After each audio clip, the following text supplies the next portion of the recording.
अक्सा की आवाज़ चैनल में आपका स्वागत है। हमारी आज की कहानी है डिग्री वाली बहू। आज मीरा जी के इकलौते बेटे सागर की शादी है। पूरे घर को दुल्हन की तरह सजाया गया है। मामा मामी, चाचा चाची, बुआ फूफा सब डीजे के गानों में थिरक रहे हैं। घर में हर तरफ हंसी ठिठोली का माहौल है। मीरा जी का बेटा सागर की शादी सोनम से होने वाली है। सोनम अपने माता पिता की इकलौती लड़की है। उसके माता पिता ने अपनी बेटी को पढ़ाने में पैसा पानी की तरह बहाया और सोनम पढ़ लिख कर इंजीनियर बन जाती है और एक अच्छी सी कंपनी में ऊंचे पद पर नौकरी कर रही है। सोनम को अपने नौकरी, शिक्षा, अच्छे पोजीशन का बड़ा घमंड है। वह नौकरी करती है तो इस चीज़ पर वह बहुत इतराती है। आज रात सोनम और सागर की शादी बड़े धूमधाम से संपन्न हुई। सोनम ससुराल आ जाती है, लेकिन घमंड उसमें कूट कूट कर भरा है। वह सोचती है केवल वही एक लड़की है जो दुनिया में जॉब करती है, इतने अच्छे पोजीशन पर, बाकी सब उसके आगे पानी भरते हैं। यही स्वभाव शादी के बाद भी रहता है। वह अपने आगे किसी को कुछ नहीं समझती। कितनी बार मुंह पर सबका अपमान कर देती है। यह भी नहीं सोचती कि सामने वाले को बुरा लग रहा है या अच्छा। सोनम की शादी लखनऊ में हुई। उसके ससुराल में उसकी सास, उसका पति और उसकी बहन प्रिया है। ससुर जी जब सागर 15 साल का था तो हार्ट अटैक के कारण इस दुनिया को छोड़कर जा चुके थे। शादी हो जाने के बाद सोनम ससुराल आ गई। सोनम और सागर की लव मैरिज हुई थी। आज नई दुल्हन का मुंह दिखाई का पहला रस्म है। मीरा अपनी बेटी प्रिया को कहती है, जाओ भाभी को बोलो कि सब मेहमान हॉल में उपस्थित हो गए हैं। अच्छे से भाभी तैयार होकर आए, पर देखती है सोनम तेज कदमों से बाहर आई और घर के सारे मेहमान उसका मुंह ताकते रह गए। अरे यह क्या! नई बहू लहंगे, साड़ी, जेवर जेवरात सब उतार कर जीन्स और टॉप पहन कर आई हैं। अब सब आपस में खुसुर फुसुर करने लगे। मीरा जी ने कहा, बहू जाकर अच्छे से साड़ी पहन कर आओ। सारे मेहमान तुम्हारी मुंह दिखाई की रस्म में आए हैं। माँ जी, आपने मुझे क्या समझा है? मैं पढ़ी लिखी हूँ, कोई आप जैसी गंवार जाहिल नहीं जो साड़ी में लिपटी रहूं।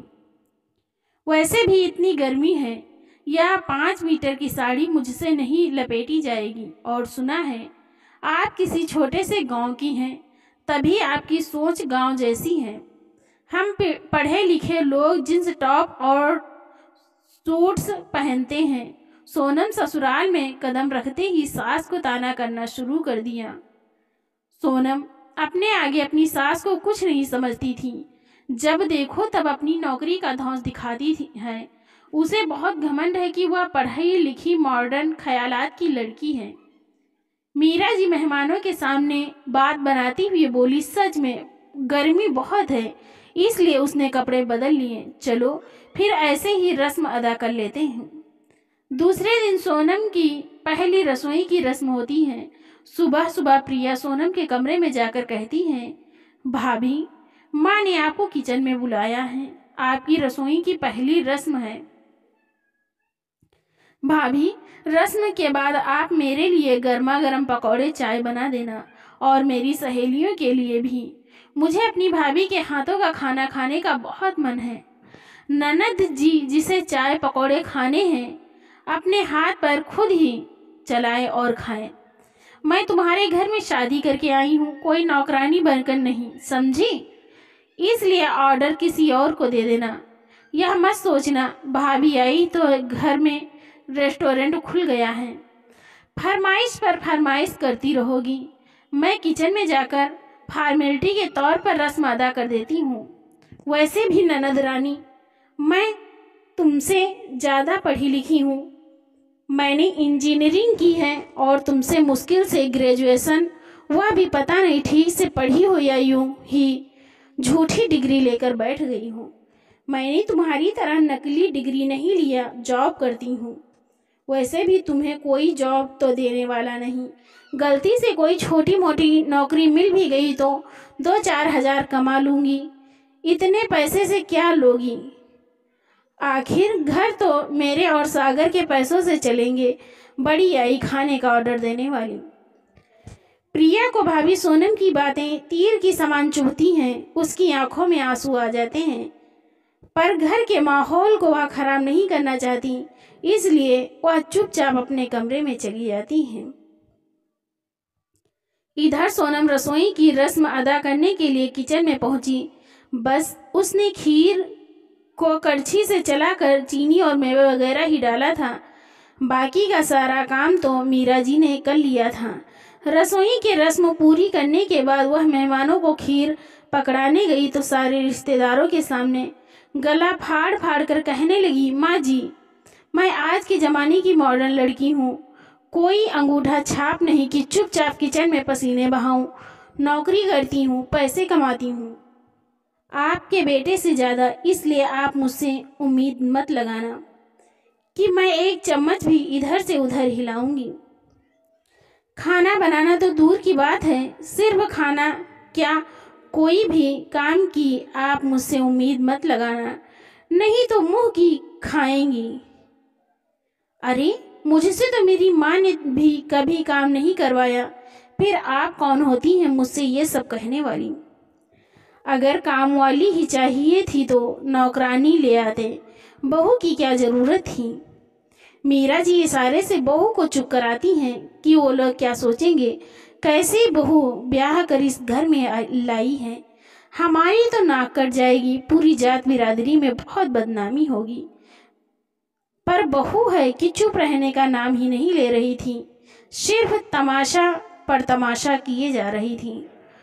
उनके आंख का इशारा देखकर भी सोनम तो और तिलमिला जाती है। माँ जी, आप यह मत समझना कि मैं आपके इशारों पर नाचूंगी।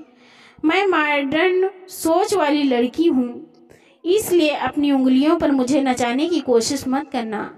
यह सब सुनकर प्रिया अपने कमरे में आती है। भाभी बस करो, आप नई दुल्हन हैं, आपको यह शोभा देता है क्या। सोनम प्रिया के बोलने से और भड़क जाती हैं। अरे नहीं, दुल्हन हूँ तो मेरे ऊपर जो अत्याचार होगा उसे सहन करती रहूं। कान खोल कर सुन लो, मुंह सिल कर मैं नहीं रह सकती।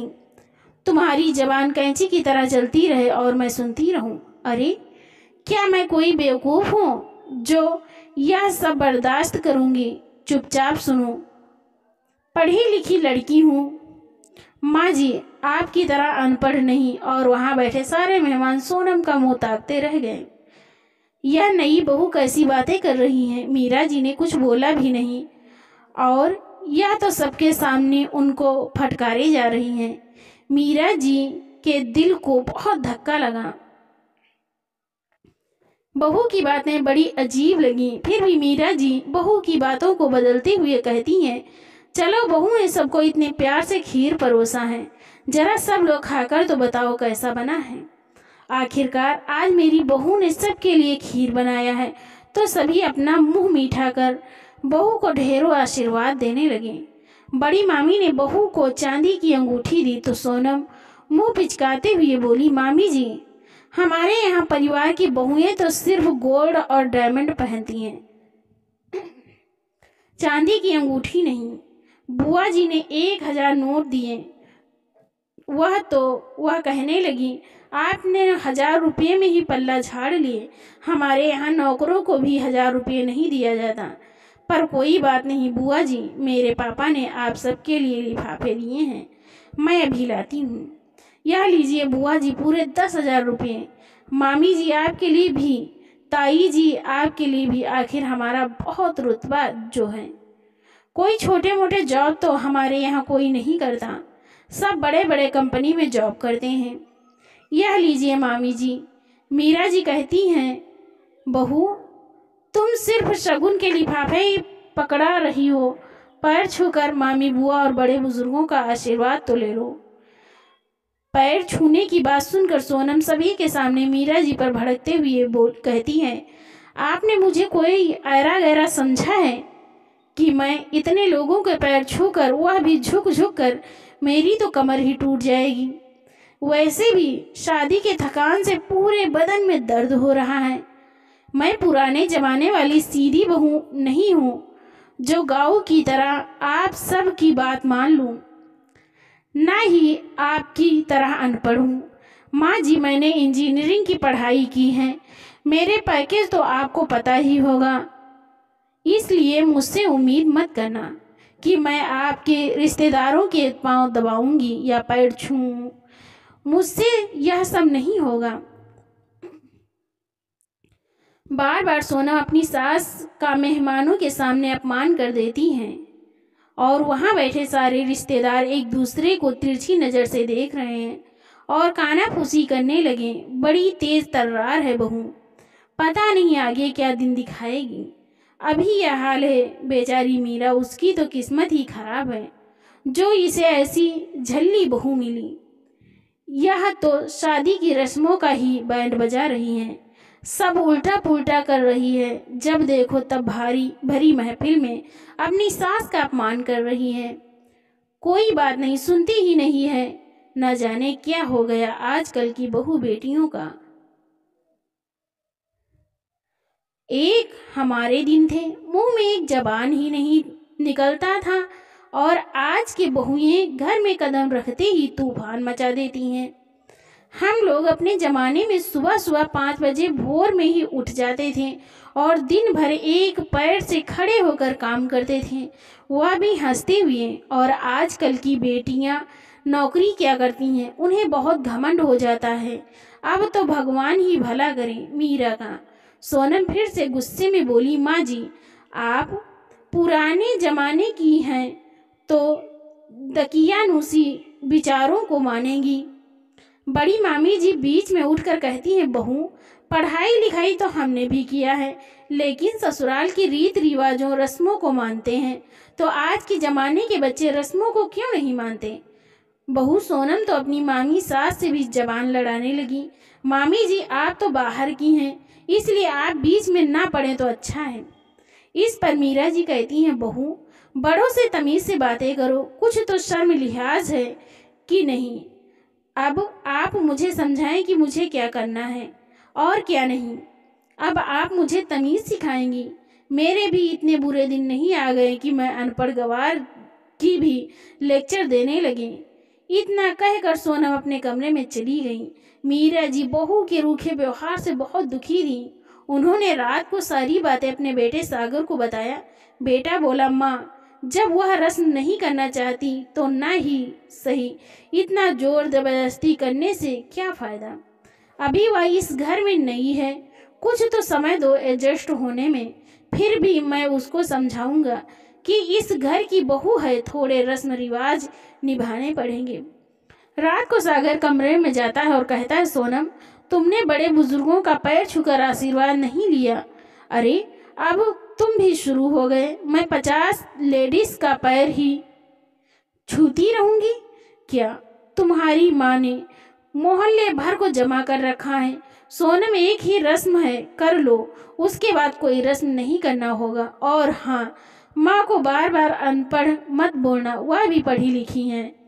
सोनम ने सागर की पूरी बात भी नहीं सुनी, सबका आशीर्वाद लेने के लिए बाहर हॉल में चली गई। समय बीतता गया। घर में बहू है, लेकिन फिर भी मीरा जी किचन में ही घुसी रहती हैं। अब तो एक व्यक्ति का खाना और टिफिन भी बढ़ गया है, लेकिन बहू ने अपना श्रम बेच खाया है। कोई भी काम को हाथ लगाने से साफ साफ मुकर जाती हैं। सोनम से जब भी वह हाथ बटाने को कहती हैं तो सोनम कहती हैं, आपकी तरह मैं घर पर खाट तो नहीं तोड़ती, इसलिए आप चूल्हा चौका करिए, लेकिन मुझसे यह उम्मीद मत करिएगा कि बहू एक भी गर्म रोटी सेंक कर आपको खिलाएगी।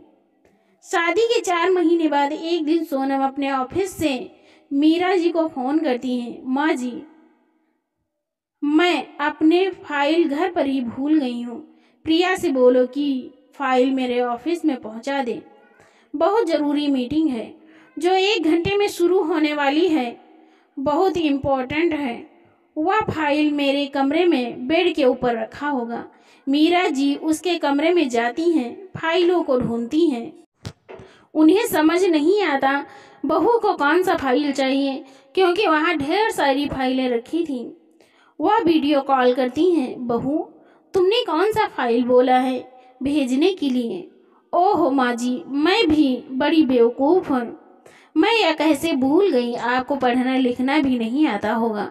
अरे फाइल में सारा अंग्रेजी में लिखा रहता है।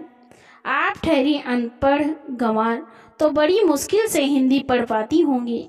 अंग्रेजी पढ़ना आपके बस की बात नहीं। रहने दो, मैं खुद ही फाइल लेने आती हूँ। बहू की बातें मीरा जी के दिल को अंदर तक झकझोर देती हैं।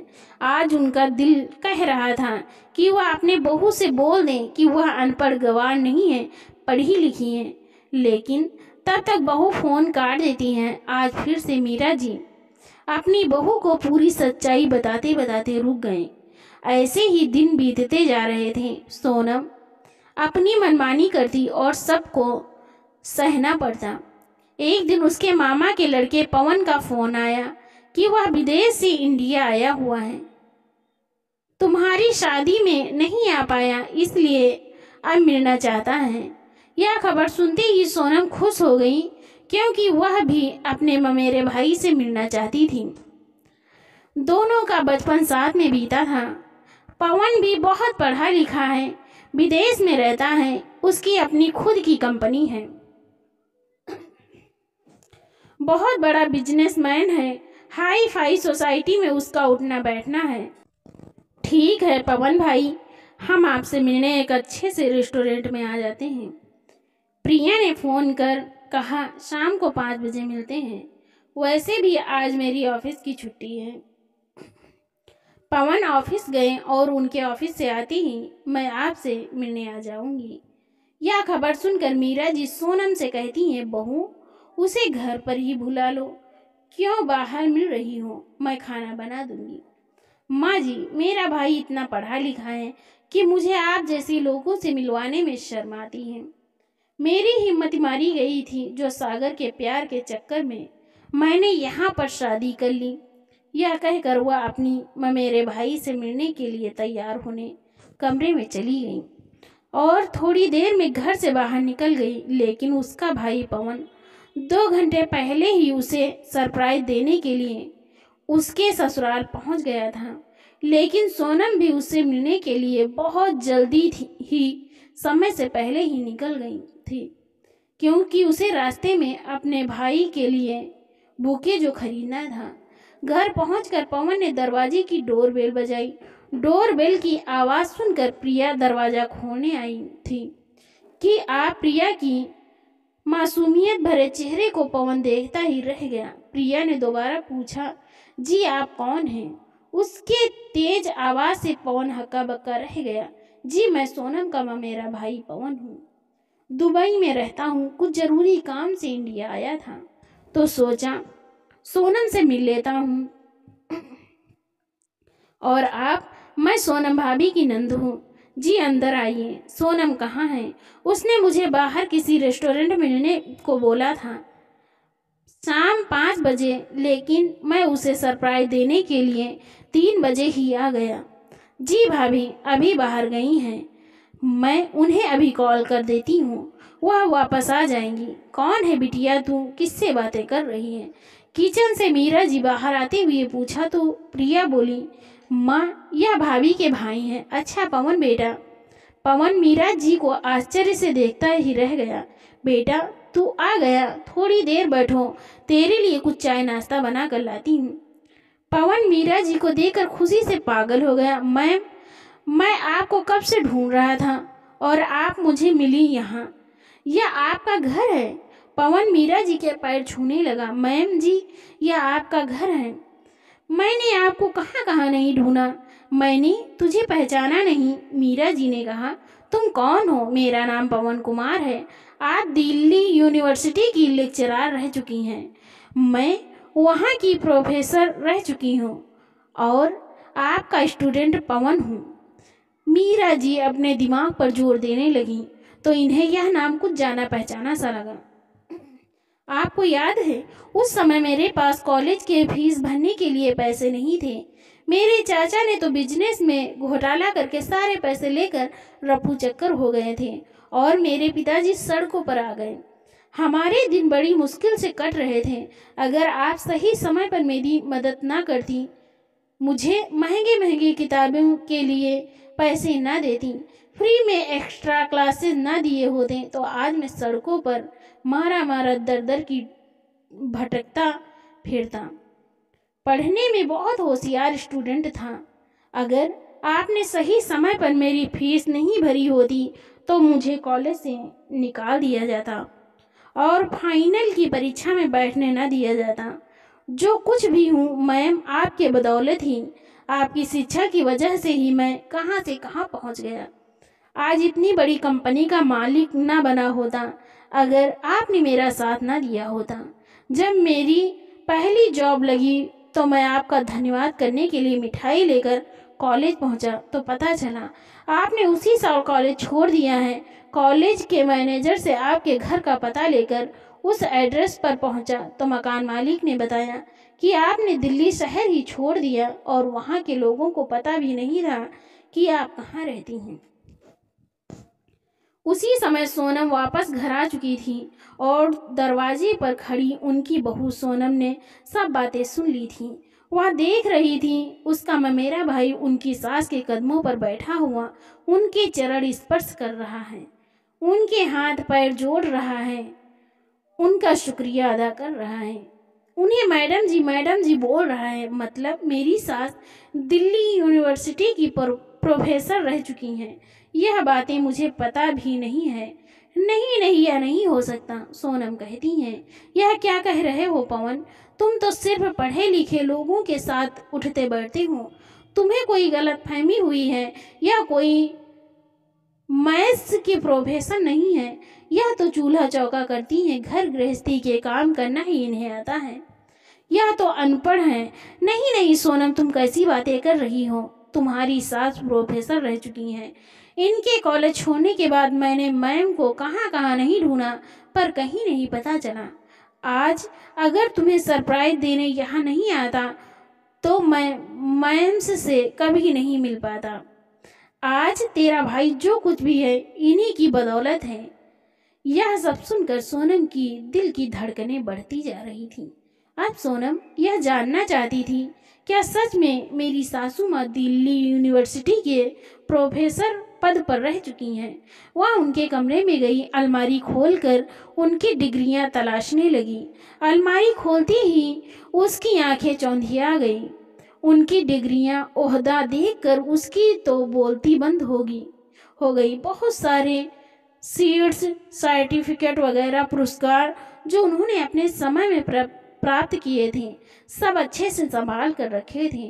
वह अपनी सासू माँ से बोलती है, माँ जी, अगर आप पढ़ी लिखी थी तो इतने दिनों से आपने कुछ बताया क्यों नहीं? क्यों चुपचाप सब सहती रही? बेटा, मैंने कितनी बार बताने की कोशिश की पर तू तो सुनती ही नहीं थी। मैं ही मीरा वर्मा हूँ, दिल्ली यूनिवर्सिटी की प्रोफेसर रह चुकी हूँ। कोई अनपढ़ जाहिल गवार नहीं हूँ। अपनी सासू माँ के मुंह से ऐसी बातें सुनकर सोनम तो सदमे में बेहोश हो गई। वह पिछले 4 महीने से उन्हें अनपढ़ गंवार समझ रही थी। वह अपने समय पर प्रोफेसर रह चुकी हैं। पर माँ जी, जब आप प्रोफेसर थी तो आपने कॉलेज से रिजाइन क्यों कर दिया और घर गृहस्थी क्यों करने लगी? चूल्हा चौका में समय क्यों बर्बाद कर दिया? पहले मैं सागर, प्रिया और उनके पिताजी सब साथ साथ दिल्ली में रहते थे। उनके पिताजी दिल्ली के बिजली विभाग में जॉब करते थे, पर एक दिन हार्ट अटैक से उनकी मृत्यु हो गई तो पूरे घर का भार मेरे कंधों पर आ गया। मैं तो पढ़ी लिखी थी, इसलिए मुझे प्रोफेसर के पद पर नौकरी मिल गई। पति की मृत्यु के बाद मैंने जीवन में कठिन परिस्थितियों का सामना किया, फिर भी मैंने उन सब का डट कर मुकाबला किया। मैंने अपने बच्चों को पढ़ाया लिखाया और इस काबिल बनाया कि आज वह समाज में सर ऊंचा उठाकर चल सकें।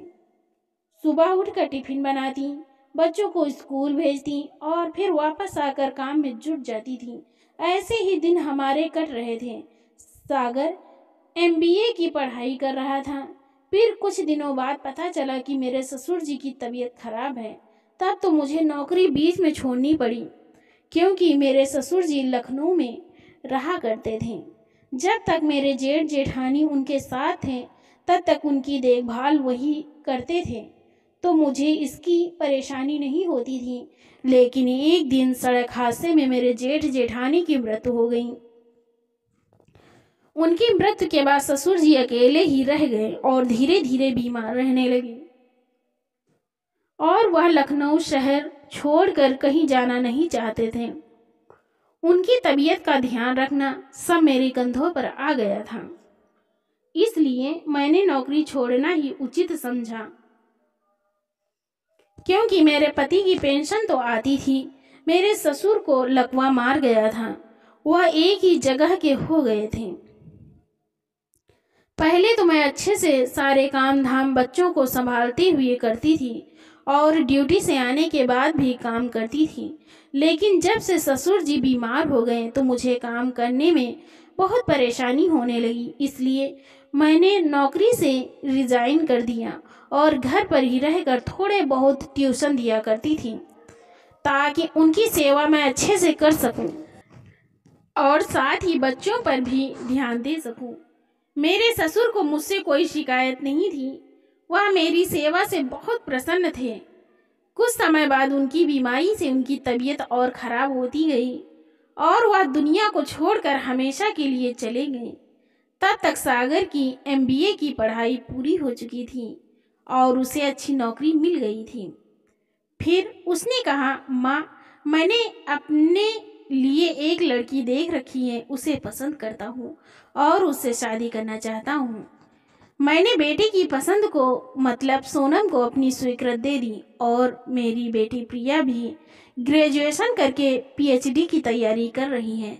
तभी दरवाजे की घंटी बजी तो उस समय 2-4 स्टूडेंट मीरा जी से मिलने उनके घर आ गए और उन्हें ढेर सारी मिठाइयाँ, बुके, साड़ी उनको गिफ्ट में दिया और बोली, हैप्पी टीचर्स डे, क्योंकि आज 5 सितंबर था, टीचर्स डे था और मीरा जी एक बेहतरीन टीचर थी, तो उन्हें स्टूडेंट बहुत सम्मान और प्यार करते थे, उन्हें बहुत इज्जत देते थे।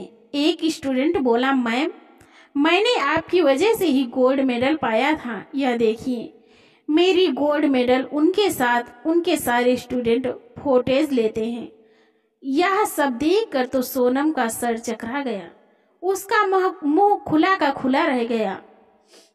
जिस सास की वह इज्जत नहीं करती थी, उन्हें हमेशा अनपढ़ बोलती थी, आज वही सास को सब इतना मान सम्मान इज्जत दे रहे हैं। उसी समय सागर भी घर आ गया। पवन ने कहा, मीरा मैम, मैं आपसे कुछ मांगना चाहता हूँ। आपने मुझे हमेशा कुछ न कुछ दिया है, अगर आप मुझे इस काबिल समझें तो मैं आपकी बेटी का हाथ मांगना चाहता हूँ। मुझे प्रिया बहुत पसंद है, मुझे आपकी परछाई ही चाहिए, क्योंकि मुझे पूरा विश्वास है कि आपने अपनी बेटी में अच्छे संस्कार ही दिए होंगे। मीरा जी का ना बोलने का सवाल ही नहीं था, उन्होंने फट से हाँ बोल दिया। यह सब सुनकर सोनम की खोपड़ी घूम गई।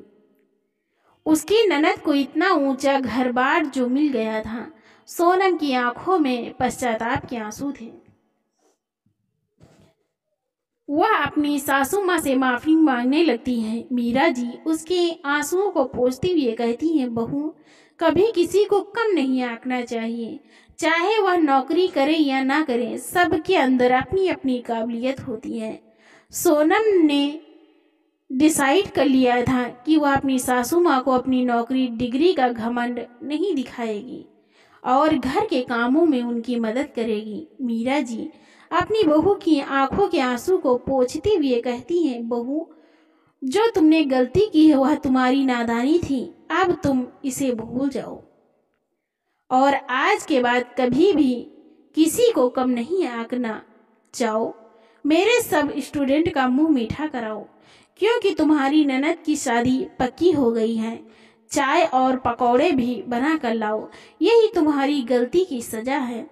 सोनम हंसते हुए किचन में जाती है और सबके लिए गरम गरम चाय और पकौड़ी बना कर लाती है। दोस्तों, नौकरी करने का यह मतलब नहीं होता कि हम दूसरों को हमेशा नीचा दिखाएं और घर के कामों में हाथ ना बटाएं, घर के कामों से पल्ला ही झाड़ लें। दोस्तों, इस कहानी से हमें शिक्षा मिलती है कि हमें अपने बुजुर्गों का हमेशा आदर करना चाहिए, चाहे वह नौकरी करे या ना करे। आई होप आपको हमारी आज की कहानी अच्छी लगी हो तो चैनल को लाइक शेयर सब्सक्राइब जरूर करें। कमेंट में अपनी राय जरूर बताएं। Thanks for watching. तो दोस्तों, आपको मिलते हैं अगली एक और नई इंटरेस्टिंग कहानी के साथ। बहुत बहुत धन्यवाद।